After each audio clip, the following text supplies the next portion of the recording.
Agora no seu rádio. JD1 no ar. As principais notícias do estado, do Brasil e do mundo. JD1 no ar. JD1 no ar. Apresentação Wesley Paiva. Apoio Senar MS. Transformando vidas.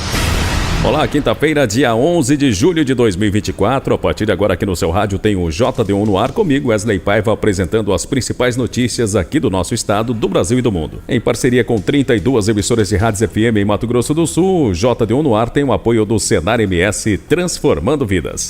Destaques do dia. Parkinson, colesterol alto e rinite. Farmácia Popular tem novos remédios gratuitos. 2 medidas provisórias assinadas nesta semana devem agilizar as ações contra o fogo no Pantanal. Entre elas, aeronaves estrangeiras são autorizadas a atuar no combate aos incêndios. Viúva negra, mulher que matou o marido, é presa após tentar matar o atual no interior do estado. Câmara aprova mudanças no currículo e formato do ensino médio. E o frio se mantém mesmo com máximas voltando a subir em Mato Grosso do Sul nesta quinta-feira. JD1 no ar. Previsão do tempo. As temperaturas máximas voltam a subir a partir desta quinta-feira, dia 11, em Mato Grosso do Sul. Mas engana-se quem acredita que o frio possa estar deixando o estado. Apesar desse aumento considerável nas temperaturas, as manhãs seguem extremamente frias, principalmente na região sul e até na capital. Conforme o Centec, Centro de Monitoramento do Tempo e do Clima, a chegada de uma frente fria aliada ao intenso transporte de umidade deixa o tempo instável em algumas áreas, como o sul, sudeste e sudoeste. Estão previstas temperaturas mínimas entre 6 e 10 graus e máximas entre 10 e 17 graus para as regiões sul, sudoeste, leste e sudeste. Pontualmente podem ocorrer valores abaixo de 5 graus. No município de Corumbá, as temperaturas mínimas variam entre 11 e 14 graus e máximas entre 15 e 22 graus. Para as regiões norte e Bolsão, o tempo deve ficar mais firme, com aberturas de sol e o aumento de nebulosidade. Não se descartam chuvas de intensidade fraca. Em relação às temperaturas, esperam-se mínimas entre 13 e 18 graus e máximas entre 23 e 33 graus. Na capital, Campo Grande, são esperadas mínimas entre 10 e 14 graus e máximas entre 15 e 23 graus. JD1 no ar. Agro.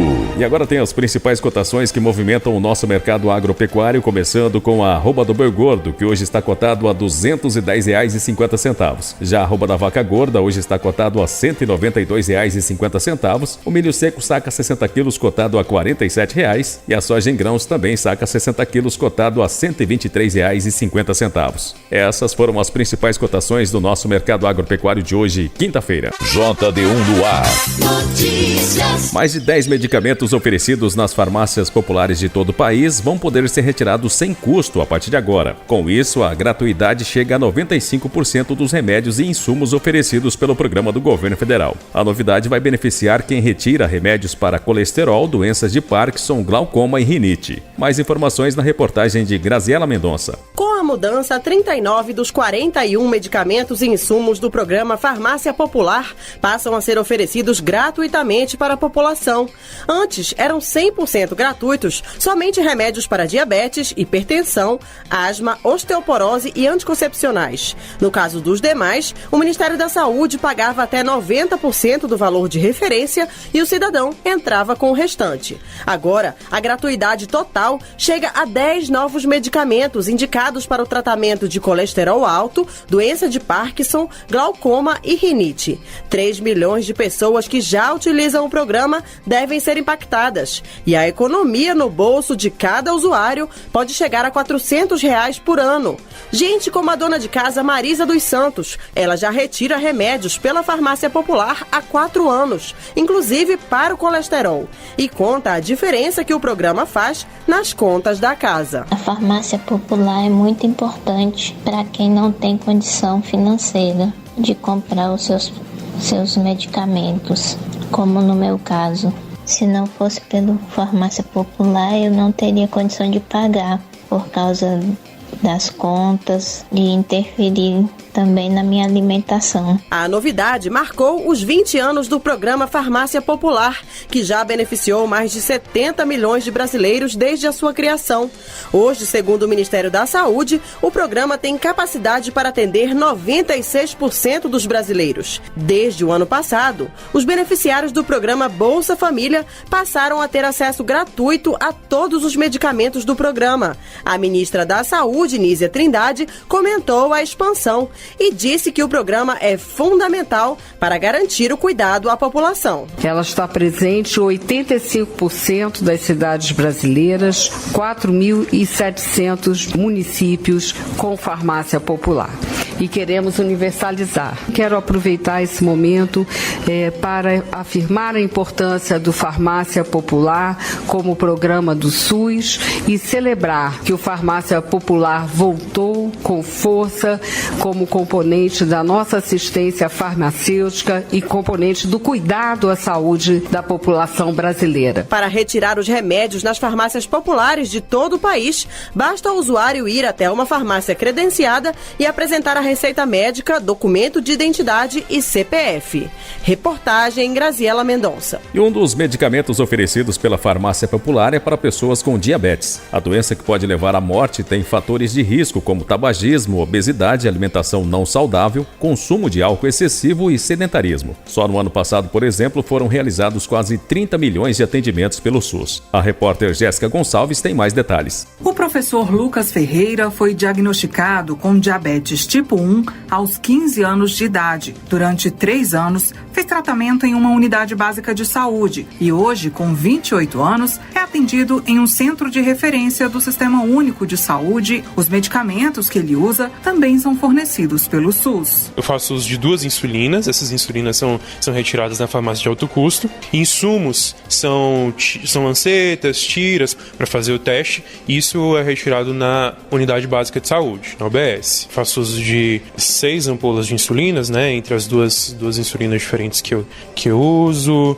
Atualmente eu estou fazendo uso do sensor, do monitor de diabetes, que também ele é bastante caro, então tudo isso tem sido coberto pelo SUS. O diabetes é causado pela baixa produção ou má absorção de insulina, hormônio que garante energia para o organismo e regula a glicose no sangue. Algumas condições aumentam o risco, como tabagismo, obesidade, alimentação ruim, consumo excessivo de álcool e o sedentarismo. O diabetes é dividido em tipos 1 e 2, como explica a médica endocrinologista Alexandra Rubin. O diabetes tipo 2, ele é uma doença silenciosa. Ele acomete principalmente pessoas a partir dos 40 anos, tem muita relação com sobrepeso e obesidade. O diabetes tipo 1, que é aquele que acomete principalmente crianças e adolescentes, ele tem um início mais abrupto, porque há uma destruição das células do pâncreas que produzem insulina. E ainda nós temos os casos de diabetes que pode ser desenvolvido durante a gestação. O SUS oferece vários tipos de medicamentos para o tratamento do diabetes. O paciente pode acessar tanto nas UBSs, que são as unidades básicas de saúde, quanto pelo programa Farmácia Popular, de forma gratuita. De acordo com o Ministério da Saúde, de 2022 para cá, mais de 36 milhões de pessoas com diabetes receberam atendimento ambulatorial pelo SUS e cerca de 280 mil foram atendidas no ambiente hospitalar. A diretora do Departamento de Prevenção e Promoção da Saúde do Ministério da Saúde, Gilmara Santos, explica os principais sintomas da doença. A gente tem em torno de quase 17 milhões de pessoas no Brasil acima de 18 anos que têm diagnóstico de diabetes tipo 2. Geralmente, as pessoas apresentam alguns sinais e sintomas, Estão ali com sede excessiva, tem uma fadiga, apresenta uma vontade maior de urinar, que a gente poderia dizer assim, uma urina mais frequente durante o dia, esse excesso de urina, a fome também intensa. No mês de abril, o governo federal inaugurou uma indústria de insulina no município de Nova Lima, em Minas Gerais, que poderá atender mais de 1.900.000 pacientes. Com investimento de 800 milhões de reais, a fábrica vai produzir até 20 milhões de unidades de ampolas de insulina por ano. Reportagem Jéssica Gonçalves. Quer saber como 2 letrinhas viram notícias no seu WhatsApp? Facinho, facinho. É só mandar um simples oi para o JD1 981 35 98 88. Nossa, até o nome é fácil de lembrar. Cadastre 981 35 98 88 no seu WhatsApp e escreva apenas oi. As principais notícias de Mato Grosso do Sul, do Brasil e do mundo bem aí, na palma da sua mão. Deu oi, virou notícia. JD1Noticias.com JD1Noticias.com JD1Noticias.com. A notícia no seu celular. E agora da nossa central de jornalismo, a repórter Sara Chaves tem mais notícias que estão em destaque no portal JD1. Olá, ouvintes do JD1 no ar. Uma menina de apenas 10 anos contou para a mãe que foi estuprada pelo tio paterno enquanto brincava na piscina em Três Lagoas. O abuso teria ocorrido em fevereiro deste ano, mas a criança só teve coragem de contar nesta semana. Conforme as informações iniciais divulgadas pelo site JP News, a criança foi convidada pela ex-mulher do suspeito para ir até a casa brincar com as primas. Porém, enquanto a menina brincava com a prima de 4 anos, o tio começou uma brincadeira onde as meninas tinham que mergulhar e pegar objetos no fundo da piscina. Aproveitando a situação, ele passou a mão e esfregou o órgão genital nela. A criança contou sobre o caso para uma profissional da escola e disse que desde o dia do abuso passou a sentir dores nas partes íntimas. A menina foi encorajada a contar para a mãe, que acionou a Polícia Civil e investiga o caso. E uma mulher identificada como Vanessa Alves, de 33 anos, que matou o ex-marido Valdecir Souza dos Santos e respondia em liberdade, foi presa ontem após tentar matar o atual companheiro em Taquarussu. Vanessa estava em liberdade respondendo o processo de homicídio do marido em abril do ano passado. Ela cumpria medidas cautelares como recolhimento domiciliar noturno, até que no dia 28 de junho, a Polícia Militar apresentou Vanessa na delegacia após ela usar uma faca para ferir o atual companheiro. Pela gravidade do crime e por desrespeitar as medidas cautelares, a Justiça decidiu pela prisão preventiva da autora, que foi apresentada na delegacia de Batayporã. E 2 medidas provisórias assinadas nesta semana devem agilizar as ações no combate ao incêndio no Pantanal. A primeira delas diminui o tempo de intervalo para a recontratação de pessoal para atender casos emergenciais de incêndios florestais, que antes não podia ser antes de 2 anos, e agora a recontratação pode ocorrer após 3 meses. Já a outra medida permite que tripulantes e aeronaves estrangeiras possam atuar em serviços aéreos brasileiros sem acordo bilateral prévio. Atualmente, o Corpo de Bombeiros Militar, com apoio da Aeronave da Força Aérea, monitora algumas regiões do Paraguai-Mirim, próximo ao Rio Paraguai, e do Nabilec. Com auxílio de lanchas, caminhonetes, caminhões, helicópteros e aeronaves da Força Aérea, mais de 300 agentes atuam no combate às chamas no Pantanal, sendo 92 bombeiros militares de Mato Grosso do Sul, integrantes da Força Nacional, da Marinha, do Exército, além de brigadistas do IBAMA.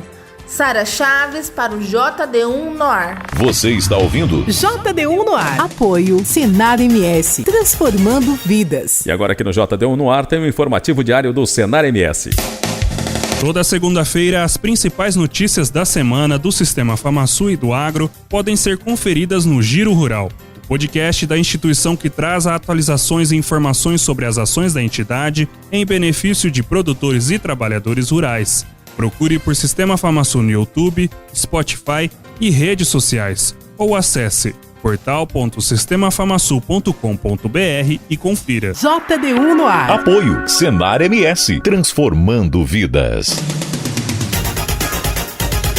E voltamos a falar do fogo no Pantanal. Mais da metade dos incêndios registrados já foram extintos e 13 dos 24 incêndios que ainda restam já estão controlados. As ações contam com mais de 800 profissionais, além de suporte por ar, água e terra. A reportagem é de Gabriela Noronha. 30 incêndios dos 54 registrados no Pantanal já foram extintos, o que representa um controle de 55% das ameaças causadas pelo fogo no bioma, segundo os números divulgados nesta quarta-feira pela ministra do Meio Ambiente e Mudança do Clima, Marina Silva. Dos 24 ainda ativos, 13 incêndios estão controlados, ou seja, o fogo está cercado por uma linha de controle. De acordo com a ministra, a estabilização da situação do bioma é resultado de uma ampla força-tarefa. Nós temos ali o início de uma estabilização, uma inflexão, graças às ações que estão sendo feitas no Pantanal em relação à diminuição das frentes de incêndio. E isso tem a ver com todas as ações que estão sendo feitas conjuntamente com os governos do Estado, mas com um esforço muito grande do governo federal, numa verdadeira força-tarefa de enfrentamento aos incêndios que estão acontecendo agora. Atualmente, 830 profissionais do governo federal atuam para controlar os incêndios na região. A força-tarefa inclui brigadistas do IBAMA, do Instituto Chico Mendes e militares da Marinha, Exército e Aeronáutica, em cooperação com o Corpo de Bombeiros dos estados. As ações são realizadas com suporte de 15 aeronaves, 15 embarcações e 3 bases em operação, nos municípios de Corumbá, Poconé e Porto Conceição. Novos brigadistas devem ser contratados pelo governo federal para reforçar as equipes que atuam no Pantanal. A ideia é ampliar de 183 para 250 o número de agentes na região. De acordo com o secretário extraordinário de Controle de Desmatamento e Ordenamento Ambiental Territorial, André de Lima, o esforço segue para que nos próximos 30 dias os focos fiquem abaixo dos índices já registrados. E a meta é essa, fazer com que a curva ela agora não só ela seja revertida, como ela se estabilize para um patamar muito inferior aos incêndios de 2020. Esse é o esforço que agora a gente está fazendo nos próximos 15 dias, 15, 30 dias. O Pantanal enfrenta a seca mais grave em 70 anos. O período de julho de 2023 a junho de 2024 é o mais quente já registrado nas medições recentes. Além disso, a bacia do Rio Paraguai registrou o menor acúmulo de chuvas por ano hidrológico desde 2001. Reportagem Gabriela Noronha. JD1 no ar. Esporte. E agora da nossa central esportiva, o repórter Dininho Almeida tem as últimas notícias do futebol. Estamos chegando com os resultados de ontem de Copa América, Eurocopa e Campeonato Brasileiro da Série A. Copa América. Foi com emoção, luta e muita entrega que a Colômbia chegou à final da Copa América. Os colombianos venceram o Uruguai por 1-0 na noite de ontem em Charlotte e enfrentarão a Argentina no domingo, na grande decisão da competição. Se em todo o torneio a Colômbia brilhou pelo futebol bonito apresentado, a vitória na semifinal foi na base do coração. Com 1 a menos desde o primeiro tempo, com a expulsão infantil de Munhoz, os colombianos resistiram à pressão uruguaia e se garantiram na final. Eurocopa, Inglaterra na final. A Inglaterra venceu a Holanda de virada por 2-1 e se classificou para a final da Euro 2024. E com um herói improvável. Simons abriu o placar para os holandeses, Harry Kane empatou de pênalti e Ollie Watkins, 11 minutos após sair do banco de reservas, fez o gol da vitória aos 45 minutos do segundo tempo. A seleção inglesa está em sua segunda decisão seguida e tenta o primeiro título da Eurocopa. A equipe enfrenta a Espanha no próximo domingo em Berlim para saber quem fica com a taça. Campeonato Brasileiro Série A. Ontem começou a 16ª rodada. No Centenário, o Grêmio recebeu o Cruzeiro e perdeu o jogo por 2-0. Em São Januário, o Vasco venceu o Corinthians por 2-0. E na Liga Arena, o Bahia venceu o Atlético Paranaense por 3-1. A 16ª rodada volta hoje com o Palmeiras enfrentando o Atlético Goianiense no Allianz Parque a partir das 18h30. O Flamengo recebe o Fortaleza no Maracanã às 19h. Mesmo horário para Criciúma e Fluminense. O Atlético Mineiro recebe o São Paulo e o Vitória recebe o Botafogo às 20h30. Eu sou Dininho Almeida e esses foram os destaques esportivos do JD1 no ar. JD1 no ar, direto de Brasília. Quem cometer crime violento contra crianças poderá ter a progressão de pena dificultada. Um projeto aprovado na Comissão de Segurança Pública exige que o preso cumpra ao menos metade da pena antes de passar por um regime mais brando. A reportagem é de Laís Nogueira. Atualmente, a lei permite que condenados por crimes contra crianças, exceto os hediondos, progridam de regime, ou seja, passem de um regime mais rígido para um mais brando de prisão, após cumprir 1/4 da pena. O projeto, que aumenta esse tempo para no mínimo 50% da pena, foi aprovado nesta terça pela Comissão de Segurança Pública do Senado. O projeto é de autoria do presidente da comissão, senador Sérgio Petecão, do PSD do Acre, e teve voto favorável da relatora Leila Barros, do PDT do Distrito Federal. Para a senadora, o projeto reforça o compromisso do Estado com o bem-estar e a proteção das crianças. É de extrema importância, considerando a vulnerabilidade dessas vítimas e a necessidade de garantir que a sociedade seja protegida contra possíveis reincidências. A senadora Margarete Busetti, do PSD de Mato Grosso, lembrou que a maioria dos casos de violência contra crianças acontece dentro de casa. Relatório do Atlas da Violência de 2024, mais de 65% das violências contra crianças ocorrem até os 14 anos dentro de casa. É um crime silencioso. O projeto agora segue para a Comissão de Constituição e Justiça. E a Câmara concluiu a votação do projeto que reformula o ensino médio com carga horária maior para o ensino técnico. Os detalhes na reportagem de Antônio Vital. Depois de meses de polêmicas e negociações, o plenário da Câmara concluiu a votação do projeto do governo que altera mais uma vez o currículo e o formato do ensino médio, que já havia sido reformulado em 2017 no governo Michel Temer. O projeto já tinha sido aprovado em março pela Câmara, depois de um acordo entre o governo e o relator, que aumentou de 1.800 para 2.400 horas de aula, chamada Formação Geral Básica, aquela parte do currículo que tem as matérias tradicionais, como português, matemática e outras. A carga horária total do ensino médio continua a ser de 3.000 horas. Para completar o total, o aluno poderá escolher entre o curso técnico ou uma área para aprofundar seus conhecimentos, batizadas de itinerários formativos. Para os alunos que optarem pelo ensino técnico, a formação geral básica será de 1.800 horas.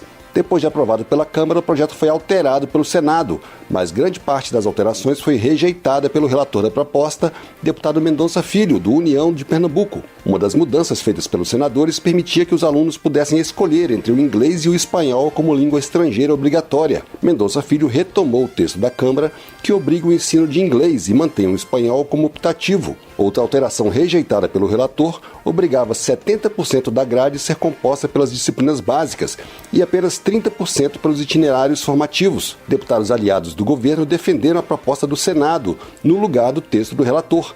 Para a deputada Alice Portugal, do PCdoB da Bahia, o ensino do espanhol é importante no Brasil e não delimitar as matérias nos itinerários formativos permite a inclusão de disciplinas irrelevantes. Do Senado conseguiu melhorar um pouco mais. Por isso, a defesa do substitutivo do Senado é uma necessidade histórica. O Senado, por exemplo, em relação aos itinerários, manteve a divisão dos conteúdos das disciplinas por área de conhecimento, mas adicionou que os itinerários devem ser oferecidos em 3 áreas de conhecimento, flexionando e ao mesmo tempo contendo, para não haver uma dispersão banalizadora. Incorporou o espanhol. O inglês e não o espanhol como língua estrangeira obrigatória foi defendida pela deputada Adriana Ventura, do Novo, de São Paulo. Quando a gente fala de linguagem científica, de pesquisa, de ciência, a gente tem que valorizar o inglês. Então é importante que o inglês seja considerado, sim, a língua obrigatória. Porque obrigar o espanhol em detrimento do inglês, no mínimo, é trazer para o nosso país uma mediocridade na educação que, aliás, nós já temos.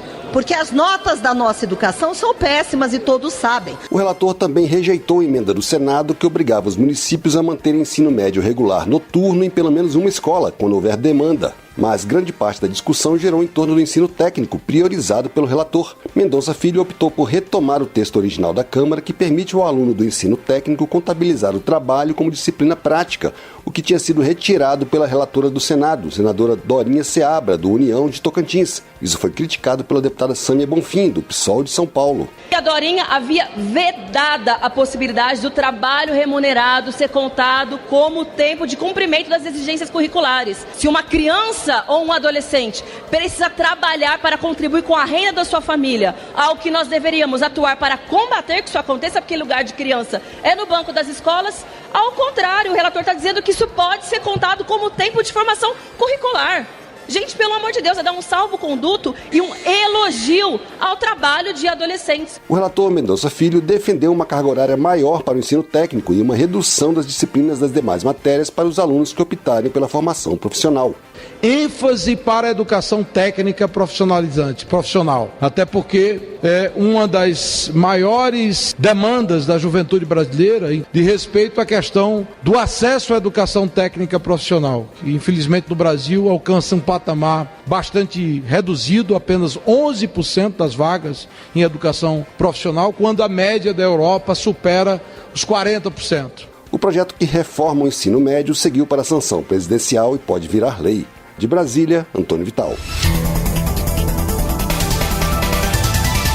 Termina aqui o JD1 no ar de hoje, quinta-feira, dia 11 de julho de 2024. Com a apresentação de Wesley Paiva, o JD1 no ar é uma iniciativa do JD1 Notícias em parceria com 32 emissoras de rádios FM em Mato Grosso do Sul e conta com o apoio do Senar MS. Para você ouvir novamente esta edição em podcast ou ainda acompanhar outras notícias aqui do nosso estado, do Brasil e do mundo, acesse o nosso portal www.jd1noticias.com. Aproveite bem a sua quinta-feira e até amanhã. Você ouviu as principais notícias do estado, do Brasil e do mundo. JD1 no ar. Apoio Senar MS, transformando vidas.